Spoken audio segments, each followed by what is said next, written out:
Story time, story time. Oh, it's story time. Story time, story time. Let's read a book! Hello and welcome to Storytime. Thank you for joining us. Today we're going to read Betty Bunny Didn't Do It. Betty Bunny was a handful.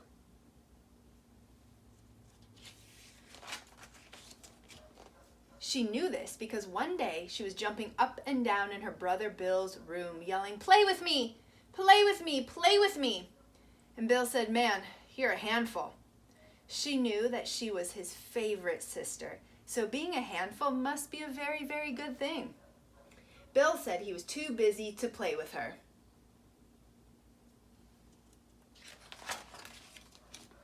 Her brother Henry and sister Kate were too busy to play with her. So Betty Bunny decided to play by herself.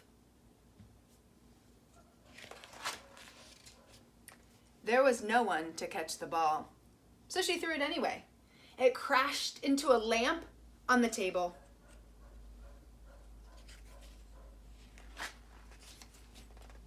Oops. As Betty Bunny was careful stuffing the broken lamp under the rug, her brothers and sister came running down the stairs. "Betty Bunny, I can't believe you broke that lamp," said Henry. "Let me help you clean it up," said Kate. "Mom is going to be so mad," said Bill. "Forget the lamp. Hide yourself under that rug." "I didn't do it," Betty Bunny said. "Then who did?" asked Bill. Betty thought about this question for a long time, and then she answered, "The Tooth Fairy."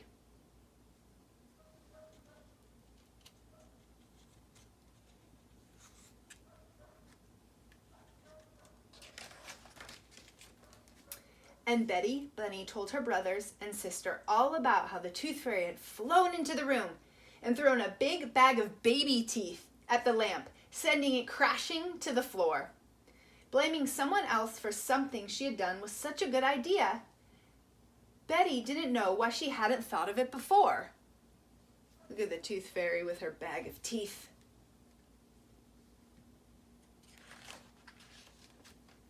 "Betty Bunny," Henry said, "you're a big fat liar." Betty ran into the kitchen screaming, "Mommy, Henry called me fat." Betty Bunny's mother was busy making dinner as Henry, Kate, and Bill rushed in. Henry said, "I didn't call her fat. I said she was a big fat liar."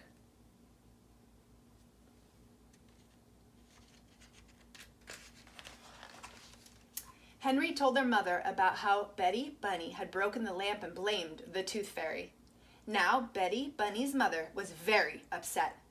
"Betty Bunny, did you break the lamp?" "No," said Betty. "Is that the honest truth?" asked her mother. "No," said Betty proudly. "It's an honest lie." "Betty Bunny, you've never lied to me before," her mother said. "I know," Betty said. "It's new." "Lying is not okay," her mother said. "Why would you do something like that?" Betty Bunny thought about this question for a long time, and then she answered, "The Tooth Fairy told me to."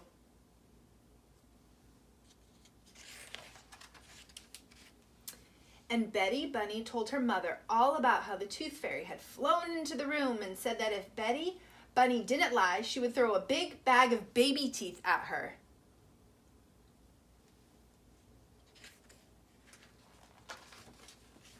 Her mother said that she had enough of Betty Bunny's lying. She told Betty to go straight to her room. When her father got home, they would decide on a punishment. "You're going to punish the Tooth Fairy?"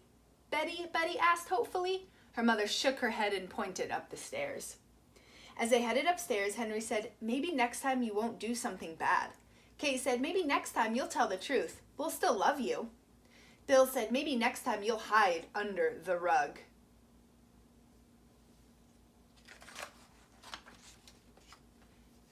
Betty Bunny stopped on the stairs and thought to herself, "Bill is very smart," and so she crawled under the rug to hide from anyone who might be deciding on punishments.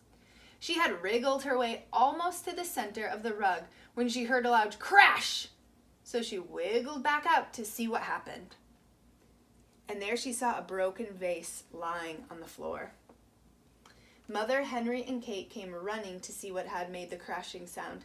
"I didn't do it," said Betty Bunny, looking at the vase. "I was hiding under the rug." "Then who did it?" asked her mother. "The Tooth Fairy?" "Maybe," said Betty Bunny. "I didn't see it." "You'll just never learn," said Henry. "You can tell us the truth," said Kate. "I did it," said Bill, walking in carrying a dustpan and broom. Bill explained how Betty Bunny's ball was on the floor. He tried to toss it into the toy box, but missed and broke the vase. Mother told Bill that she was very proud of him.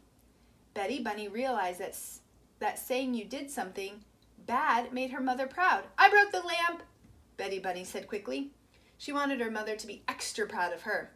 So she also told her about the time she drew in crayon on the wall, and the time she ran on the carpet in muddy boots.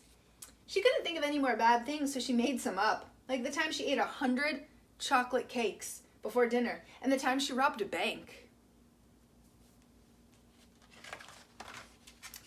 Her mother told Betty Bunny that she was not proud of Bill because he did something bad. She was proud of him for telling the truth. She explained that lying is the worst thing of all, because when you lie, people stop believing you even when you do tell the truth. Just like no one believed Betty when she said she didn't break the vase. "That's right, I didn't believe you," said Henry. "I didn't believe you either," said Kate.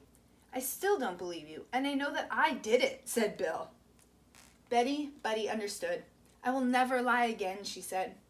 Her mother was so proud of her that she gave Betty Bunny a great big hug.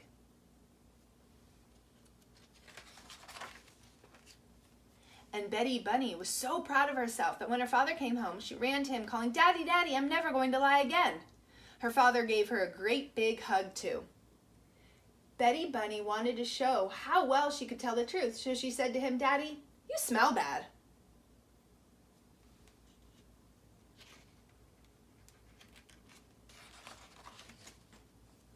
First, her father told her that he just came from the gym and he knew he needed a shower.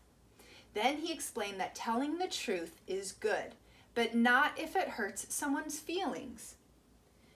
Betty Bunny said that she understood. Then her father noticed the lamp. He was not happy. "What happened here?" he demanded.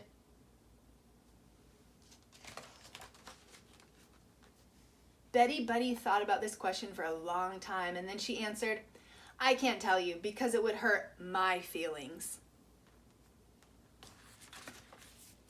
Betty Bunny didn't do it.